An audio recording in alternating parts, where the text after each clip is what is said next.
বছরের পর বছর কথা হয়নি। জানি না ওকে কি বলবো। দুজনকে দুজনের কিছু দেওয়ার নেই, শুধু আশীর্বাদটুকু দিতে পারি। দেবের গলায় শুভশ্রীর জন্য শ্রদ্ধা আর অব্যক্ত ভালোবাসা। 9 বছর পর শুভশ্রীকে ঘিরে ফিরে এলো পুরানো অনুভব। ধূমকেতু মুক্তির আগে দেব কি বললেন? বহু প্রতীক্ষার অবসান ঘটিয়ে আগামী 14ই আগস্ট মুক্তি পেতে চলেছে ধূমকেতু। শুধু সিনেমার গল্প নয়, বরং বহু স্মৃতি, বহু আবেগ জড়িয়ে রয়েছে এই ছবির সঙ্গে। ধূমকেতু যেন হঠাৎ করেই আবার ফিরিয়ে দিচ্ছে সেই পুরনো দিনগুলোকে। ফের একসঙ্গে দেব শুভশ্রীকে বড় পর্দায় দেখার উত্তেজনা দর্শকদের চোখে মুখে স্পষ্ট। এবং এই উত্তেজনার মাঝেই সামনে এলো দেবের আবেগঘন স্বীকারোক্তি।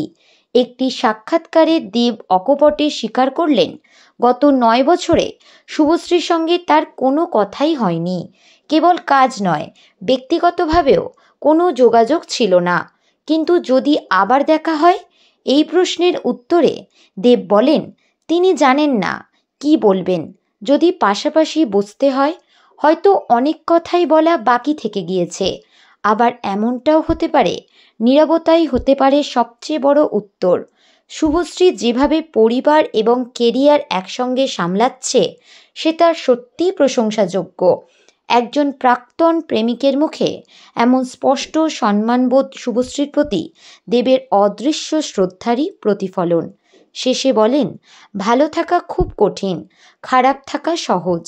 আমাদের মধ্যে এমন কিছু নেই যা একে অপরকে দিতে পারি বা নিতে পারি। শুধু ভালোবাসা আর আশীর্বাদ দিতে পারি, যেন আগামী দিনগুলো খুব স্বাচ্ছন্দ্যে কাটে। এই কথাগুলো যেন সেই ধুলো পড়া পুরানো অধ্যায়ের প্রতি এক নীরব সম্মান, আর নতুন জীবনের প্রতি এক পরিণত দৃষ্টিভঙ্গি। তো বন্ধুরা, বিনোদন জগতের এরকমই নতুন আপডেট পেতে আমাদের চ্যানেল টলিটাউনকে সাবস্ক্রাইব করে পাশে থাকা বেল আইকনে ক্লিক করতে ভুলবেন না।